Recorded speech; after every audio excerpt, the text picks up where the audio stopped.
Bonjour à toutes et à tous, vous faites bien de suivre la télévision rwandaise. C'est l'heure du journal Parler en langue française avec à la présentation Jean Damascène Manishimi. Cette édition est exclusivement consacrée au périple du président de la République du Congo, Denis Sassou Nguesso, au Rwanda. En effet, le Rwanda et le Congo s'engagent à travailler plus étroitement pour servir d'exemple à d'autres pays africains dans la mise en pratique des accords relatifs à la zone de libre-échange continentale africaine. Indication faite ce samedi au cours d'une conférence de presse conjointement animée par les présidents rwandais Paul Kagame et congolais Denis Sassou Nguesso. Il nous convient aujourd'hui de porter notre attention sur les accords qui constituent la réalisation de projets spécifiques. À ce jour, nous en avons 5. Premièrement, la concession du parc industriel et commercial de Maluku. Les travaux qui sont en cours actuellement portent sur la construction des routes par la société SGI, l'installation de 6 générateurs pour la production provisoire de 14 MW d'électricité. En outre, il est prévu d'ici à la fin de l'année en cours le redémarrage de 4 unités de production, à savoir l'usine de peinture, l'usine des emballages en plastique, l'usine des fils électriques et l'usine de production des cuves.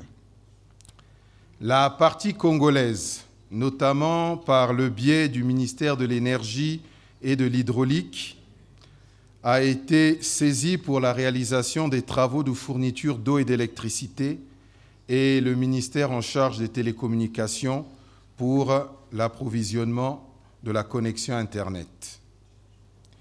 Eu égard à ce constat, la fourniture de ces services par la partie congolaise constitue un point important pour le développement de ce projet. Deuxièmement, le projet relatif à la culture du ricin en République du Congo. Les travaux réalisés entre la société Crystal Venture Limited et le ministère en charge des affaires foncières ont permis d'identifier les terrains dans les départements du Niari, de la Bouenza et du Poul. Il y a aujourd'hui près de 121 000 hectares qui sont disponibles sur les 150 000 hectares escomptés pour la réalisation de ce projet. Le président rwandais Paul Kagame a indiqué que la vitalité des bonnes relations entre le Congo et le Rwanda doit interpeller d'autres pays africains pour mieux avancer vers le développement. We already have progress in the area of African continent. Nous avons déjà des avancées dans la zone de libre-échange continentale africaine. Nous voulons la faire fonctionner. Nous voulons que le Congo et le Rwanda prennent le devant pour rendre ce progrès effectif pour notre continent. Je n'irai pas dans les détails des projets déjà évoqués. Ils ont été mentionnés seulement pour nous, afin que nos collaborateurs puissent travailler plus étroitement et redoubler d'efforts pour nous montrer des progrès plus accélérés que nous souhaitons avoir. We see accelerated progress that we desire to have. Passer des paroles aux actes, c'est également le point de vue du président Denis Sassou Nguesso qui a insisté qu'il est plus que temps d'agir.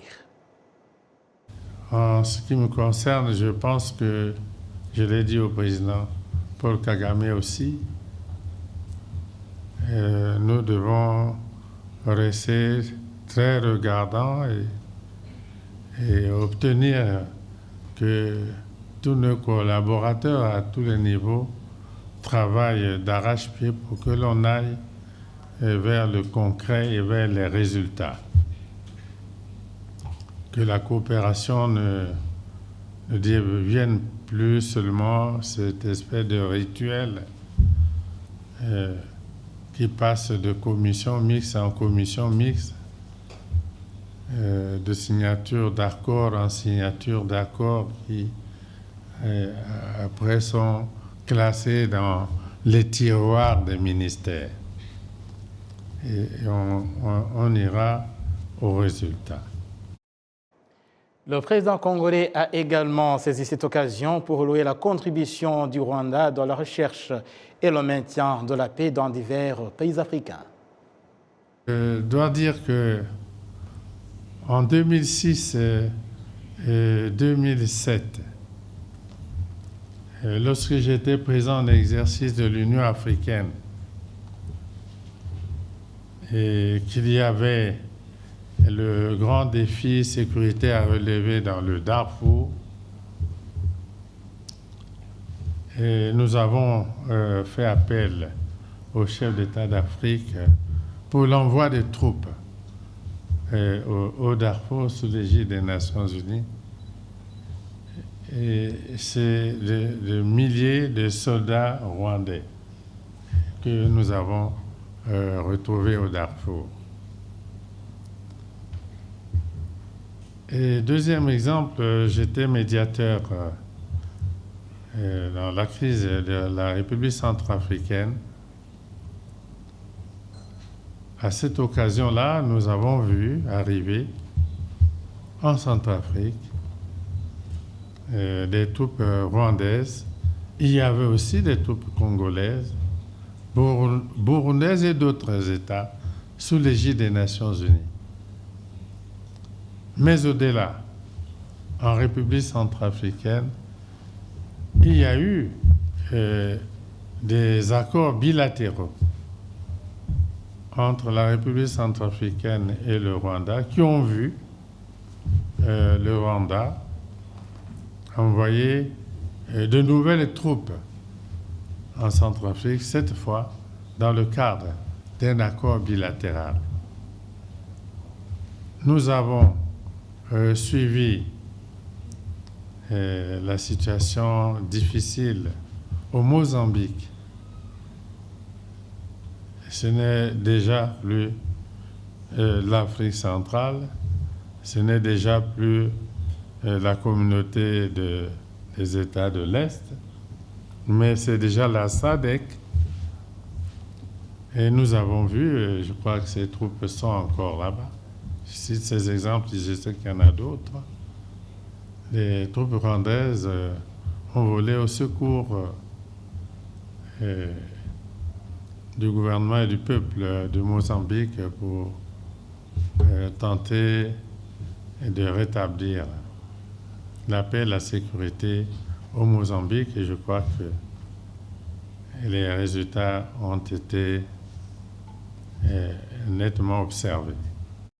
Également ce même samedi, le président congolais a visité l'Institut rwandais pour l'agriculture de conservation où il a apprécié la transformation des produits dérivés de l'agriculture et du bétail grâce à la technologie. L'Institut rwandais pour l'agriculture de conservation a été établi dans le cadre de relever les défis liés à l'insuffisance alimentaire, la mauvaise gestion de la production agricole et la destruction de l'environnement causée par certaines cultures. L'objectif principal était de former des étudiants passionnés par le domaine de l'agriculture et de l'équiper afin qu'ils puissent comprendre l'agriculture domestique, identifier les défis y relatifs et créer et développer les solutions à tous ces problèmes. Le président du Congo, dans son message, a apprécié le système d'apprentissage de cet institut qui, selon lui, peut servir de modèle à tout le continent africain. Le président Denis Sassou Nguesso est arrivé au Rwanda donc hier et au premier jour de son périple au Rwanda, le président congolais s'est exprimé devant les deux chambres réunies du Parlement rwandais. Il a mis l'accent sur l'unité et la collaboration entre les États africains afin de venir à bout des défis auxquels le monde est confronté en général. Les enjeux et les défis en présence appellent à une reconfiguration effective de notre manière de penser l'essor de nos économies. Il nous faut, par exemple, instituer une véritable synergie d'ensemble pour assurer à l'Afrique une part importante et de plus en plus croissante de la production industrielle mondiale. Il nous faut lever l'option salvatrice de parvenir, dans les délais raisonnables, à un niveau d'autonomie collective suffisante en vue du développement industriel du continent. Convenons que lorsqu'elle s'est unie, l'Afrique a pu se libérer de la colonisation, conquérir son indépendance, vaincre l'apartheid et engager les chantiers du développement. Les défis auxquels se trouve confrontée l'Afrique ne peuvent être abordés que de manière globalisante. La mise en place d'outils pertinents d'intégration et de partenariat économique régional global, à l'image de la zone de libre-échange continentale africaine, participe de cette option fondamentale pour une Afrique unie, libre et prospère. Le président du Sénat rwandais, Kalinda François-Xavier, a assuré que le Parlement rwandais est prêt à accompagner les efforts des deux présidents pour la mise en pratique des accords signés entre le Rwanda et la République du Congo. Le Parlement du Rwanda s'engage à œuvrer pour la mise en œuvre des engagements que nos deux pays se sont faits à travers les différents accords de coopération qu'ils ont signés, notamment en ce qui requiert l'intervention et l'appui du Parlement, particulièrement dans ses fonctions essentielles de législation, de représentation et de contrôle de l'action gouvernementale. Nous sommes également inspirés à poursuivre notre travail et notre collaboration avec le Parlement de la République du Congo en vue d'un avenir plus prometteur pour nos deux peuples. Et la présidente de la Chambre des députés au Parlement rwandais a pour sa part loué la sagesse du président congolais Denis Sassou Nguesso, une sagesse qui est indispensable au développement de tout le continent africain. Je voudrais également ici souligner que nos institutions parlementaires respectives entretiennent de bonnes relations de collaboration, de partenariat et de soutien mutuel dans les organisations interparlementaires dont nous sommes membres. Nous comptons nos frères et sœurs congolais parmi les grands amis et partenaires sur qui nous pouvons compter et avec qui nous partageons la même vision quant à la gestion des défis auxquels fait face notre continent. Le Congo et le Rwanda s'engagent à normaliser et approfondir leurs relations de coopération. Mais alors, qu'en est-il des citoyens ordinaires? Ma consoeur Amandine Ndikumasabo s'est entretenue avec Madame Fifi Rurangwa, c'est une Rwandaise qui exporte divers produits vers le Congo. Je vous propose de suivre son intervention. Pour commencer, que représente cette visite du président de la République du Congo pour la femme d'affaires qui travaille à cheval entre les deux pays? Eh bien, c'est déjà une opportunité, encore une fois, de rassurer nos ressortissants des deux pays. Et ça prouve encore que nos leaders sont convaincus que nous devons travailler ensemble et collaborer. Pourriez-vous nous parler de votre découverte du Congo donc, en tant que femme d'affaires et ce que vous y faites donc, pour le moment? Donc, en 2011, j'ai eu l'honneur de représenter Rwandair et d'ouvrir la première ligne qui a diminué la distance entre la ville de Kigali et la ville de Brazzaville en tant que représentante de notre compagnie nationale Rwandair. Et ça, c'est la première fois que je découvrais Brazzaville et le Congo en général. Après, le fait que j'ai grandi à Kinshasa, c'était une ville que je voulais toujours découvrir. Et c'était l'occasion aussi pour moi, en tant que première ambassadrice de notre pays, de l'aimer, comprendre déjà la vision des deux présidents. Parce que c'était la première fois que notre compagnie aérienne ouvrait une desserte après juste 3 mois où la décision d'ouvrir cette station avait été signée. Vous venez de nous parler de la découverte en général. Donc, hormis votre domaine, quelles sont les autres opportunités d'affaires dans lesquelles les Rwandais pourraient ou bien peuvent tirer profit? Donc, le Congo est un beau pays qui offre beaucoup d'opportunités, mais aussi le Rwanda. Donc, dans les 13 ans où nous avons commencé à travailler sur ces opportunités-là, plusieurs MOUs ont été signés. Et nous avons identifié pas seulement le domaine commercial, mais aussi dans l'éducation, dans divers services, notamment dans ICT. Aujourd'hui, nous avons beaucoup de consultants qui viennent du Rwanda dans plusieurs domaines, que ce soit dans le secteur de la construction, que ce soit dans les secteurs financiers, que ce soit dans l'éducation, comme j'ai dit, et même médicale. Aujourd'hui, nous avons beaucoup d'échanges entre le Congo et le Rwanda, des deux côtés d'ailleurs. Et le fait que nous avons une ambassade du Congo au Rwanda et la nôtre qui est aussi au Congo. Et récemment, pour la première fois, nous avons eu un attaché commercial. Et l'attaché commercial a pour rôle d'accompagner les opérateurs économiques du Rwanda ainsi que du Congo à développer d'autres secteurs dont nous pouvons identifier, que nous continuons à identifier. Ici, donc, il est question de comprendre que ce n'est pas seulement les affaires commerciales, c'est aussi le secteur de la santé, l'éducation. Et maintenant, j'aimerais vous demander s'il y a des difficultés administratives qui entravent vos activités en ce moment et qui nécessitent un plaidoyer au plus haut sommet de l'État. Oui, et je crois que la visite du président Denis Sassou Nguesso aujourd'hui, parmi les protocoles d'accord qui seront signés, il y en a une qui est très importante pour déjà les opérateurs économiques. Et elle va avec le ZLECAf, la zone de libre-échange continental africain. Nous avons eu plusieurs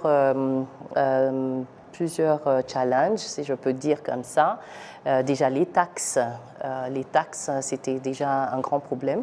Je pense que les protocoles qui vont être signés vont nous permettre d'avoir des produits, que ce soit du Congo ou de Rwanda, déjà avoir des taxes favorables de côté.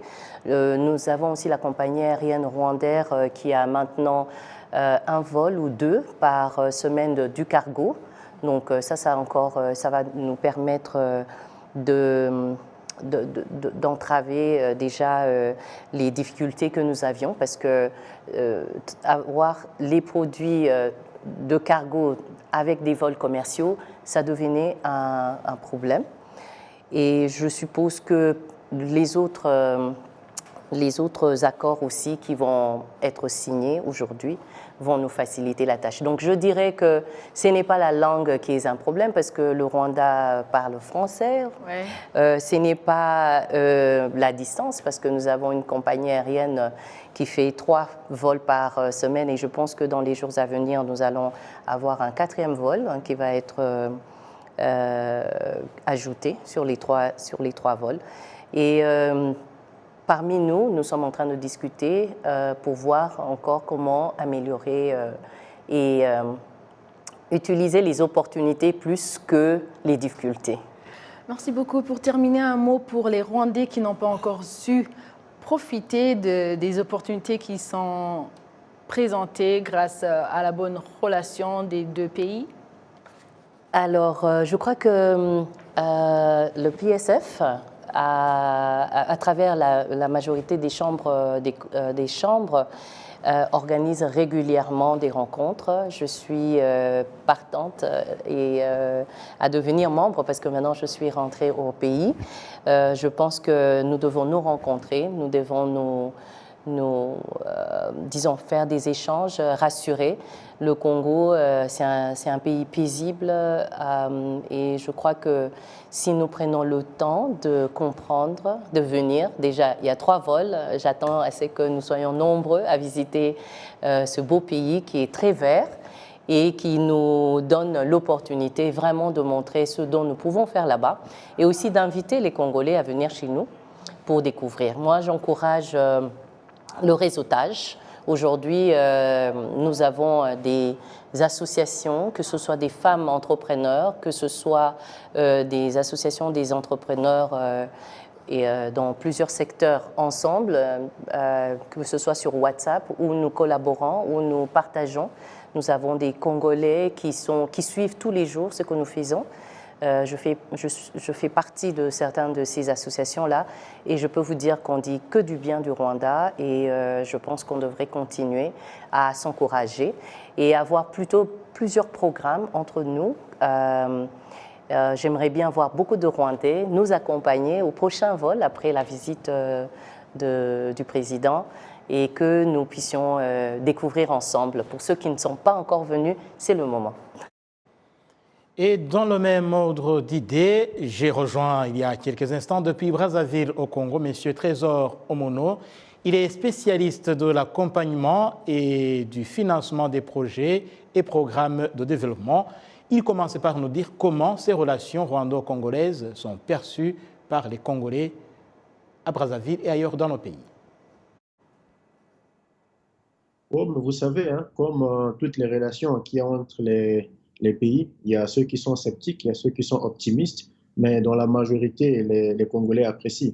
Parce que vous savez, ici, il faut dire des choses clairement. Aujourd'hui, le Rwanda, au niveau de l'Afrique, devient un pays qui attire de la convoitise, qui devient une référence, un modèle pour les autres pays. Donc, du coup, avoir un partenariat assez fiable avec le Rwanda, c'est une très bonne chose pour les Congolais parce qu'on pourra tirer profit de l'expérience rwandaise et le Rwanda aussi pourra tirer profit de l'expérience congolaise.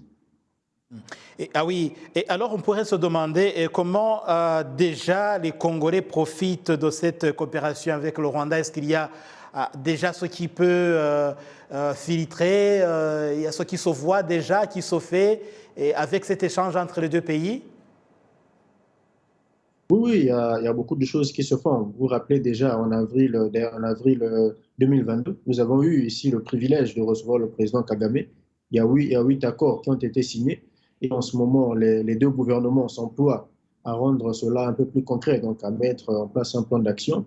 Mais au-delà de cela, donc les entrepreneurs, les étudiants en profitent déjà parce que vous savez, aujourd'hui, il y a pas mal de jeunes Congolais qui s'orientent vers le Rwanda. Hier, la seule destination, ou sinon la meilleure destination était l'Europe. Mais aujourd'hui, avec la qualité des études au Rwanda, il y a beaucoup de jeunes Congolais qui vont au Rwanda. D'ailleurs, moi-même, j'y vais de temps en temps. J'ai des partenaires d'affaires là-bas et aujourd'hui, je peux vous rassurer que beaucoup de jeunes Congolais, notamment les entrepreneurs et les étudiants, arrivent à tirer profit de la coopération entre nos deux pays. Et là aussi, vu la position géographique du Congo, qui côtoie l'océan Atlantique, le Rwanda qui côtoie l'Afrique centrale et justement l'Afrique de l'Est, comment ces opportunités peuvent être valorisées par les populations des deux pays? Non, mais déjà, l'avantage qui est, comme vous l'avez bien su le dire, aujourd'hui, le Congo, nous avons un très grand port en eau profonde qui peut profiter à notre pays partenaire, le Rwanda. Mais aussi, aujourd'hui, avec la mise en place effective de la zone de libre-échange, donc il y aura pas mal d'avantages qui vont se créer entre les entrepreneurs, les étudiants et autres personnes qui peuvent tirer profit de ce partenariat, d'avoir beaucoup d'opportunités, beaucoup d'avantages qui s'offrent en eux. Aujourd'hui, le Rwanda a pu avoir accès aux terres au niveau du Congo. Déjà, j'étais au Rwanda. Le Rwanda, c'est un pays qui a vraiment su booster son agriculture. Mais aujourd'hui, avec l'opportunité que le Congo offre au Rwanda, en mettant à sa disposition des terres, ça peut profiter au Rwanda de encore améliorer, développer son agriculture. Et en retour au Congo aussi, de tirer profit de l'expertise agricole du Rwanda afin de booster aussi notre agriculture avec tout ce que nous avons mis en place, la libre-échange et la circulation des biens et des services. Moi, je pense qu'il y a tout à gagner des deux côtés. Et Trésor, pour terminer, vous intervenez dans le domaine du développement et depuis longtemps, on parle sur le continent africain de la coopération sud-sud. Alors, pensez-vous que cette coopération entre le Rwanda et le Congo peut servir de modèle à cette coopération tant attendue, coopération sud-sud sur le continent africain? Non, mais effectivement, parce que il y a depuis un moment, voilà, l'Afrique a enclenché un peu cette dynamique et le Rwanda a fait partie des pionniers où nous devons maintenant privilégier la coopération sud-sud. Vous savez, ce n'est pas un secret. La coopération sud-nord, ça a posé beaucoup de problèmes à l'Afrique parce qu'il y a d'autres qui étaient en position de force et abusant, profitant un peu de l'Afrique. Mais aujourd'hui, avec des coopérations sud-sud, vous pouvez déjà voir ce qui se fait. Donc, les relations sont assez équilibrées, les accords sont bien peaufinés et les deux pays, sinon les deux parties, arrivent à en profiter. Je pense que ce que le Rwanda fait aujourd'hui avec le Congo devrait servir de modèle pour d'autres pays, en tout cas au niveau du continent. Demain, ça pourrait être le Rwanda et le Kenya, je pense qu'ils ont déjà des accords. Ça pourrait être le Congo, ainsi de suite. Et voilà, d'ici un moment, nous pensons que l'Afrique pourra vraiment sortir de la dépendance vis-à-vis de ses partenaires du Nord. Et cela va même équilibrer les relations entre le Sud et le Nord. Si au niveau du Sud, nous arrivons à avoir des partenariats assez solides, de définir nos modèles à nous, quand nous allons repartir vers nos partenaires occidentaux, croyez-moi que même les relations avec eux pourront changer. Et toujours dans ce sillage des relations entre le Congo et le Rwanda, je vous propose à présent de suivre un mini-documentaire sur le Congo, sa physionomie et surtout ses atouts de développement. La République du Congo, un pays de l'Afrique centrale, qui s'étend sur une superficie de 342 000 km². Le Congo est frontalier du Gabon, du Cameroun, de la Centrafrique, de l'Angola et de la République démocratique du Congo. L'autre côté est occupé par l'océan Atlantique. Le Congo n'est pas surpeuplé, car sa population est estimée à environ 6 millions d'habitants, avec une densité de moins de 16 habitants par km².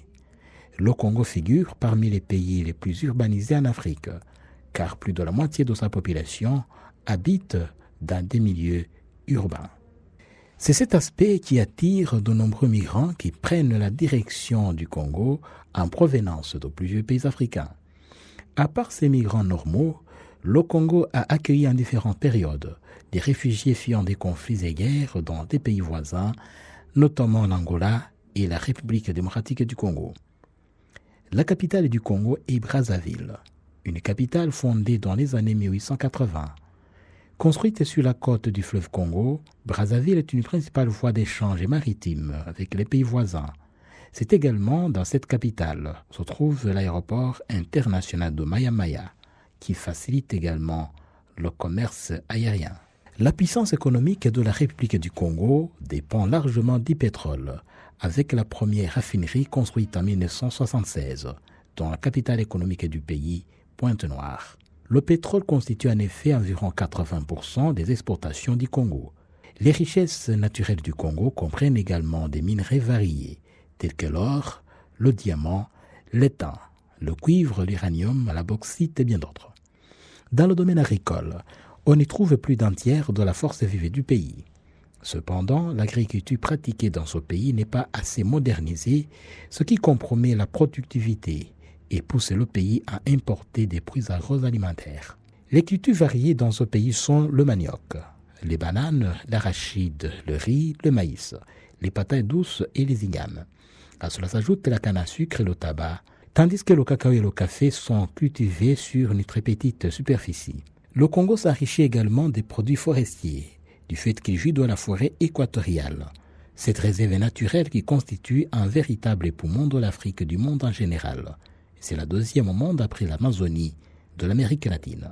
Avec un potentiel hydraulique énorme, le Congo pratique aussi la pêche, bien qu'elle soit à un niveau peu développé, la plupart de la population l'exerçant pour la simple subsistance. Le Congo figure parmi les anciennes colonies françaises qui utilisent encore le franc CFA. Parmi les partenaires économiques du Congo se trouvent notamment la France, la Chine, l'Italie et de nombreux pays africains. Le tourisme est un autre secteur qui rapporte énormément pour l'économie congolaise, mais il a souffert de la guerre qui a secoué le Congo dans les années 97. Pour le moment, ce secteur se remet tout de même progressivement en attirant des touristes venant largement de la France et des autres pays africains. Dans la gouvernance, la République du Congo a secoué le joug de la colonisation française pour recouvrer son indépendance en 1960. Le Congo est actuellement dirigé par Denis Sassou Nguesso. Ce dernier a accédé à la présidence pour la première fois en 1979. et dirigé le pays jusqu'en 1992 et a repris le pouvoir en 1997 après un conflit armé qui a chassé du pouvoir Pascal Lissouba. Denis Sassou Nguesso a aussi été largement plébiscité aux élections de 2002, 2009, 2016 et au mandat actuel de 2021. Dans la diplomatie, le Congo entretient des relations de coopération amicales avec plusieurs pays dont le Rwanda. Avec ce dernier, les relations ont vu le jour en 1976 et ont doublé d'intensité en 2010 avec la première visite du président Paul Kagame au Congo, suivie de celle de son homologue congolais Denis Sassou Nguesso au Rwanda l'année suivante. En 2022, le président Paul Kagame a visité encore une fois le Congo. Une visite qui a vu les deux pays signer différents accords de coopération dans des domaines variés. Les deux présidents Sassou Nguesso et Paul Kagame se rejoignent également sur la situation régionale. Les deux pays partagent une même vision sur sa stabilité, notamment le conflit en République démocratique du Congo. Et voilà, c'est par ici que nous allons boucler cette édition. Merci de l'avoir suivi. Passez un agréable week-end en compagnie de la télévision rwandaise.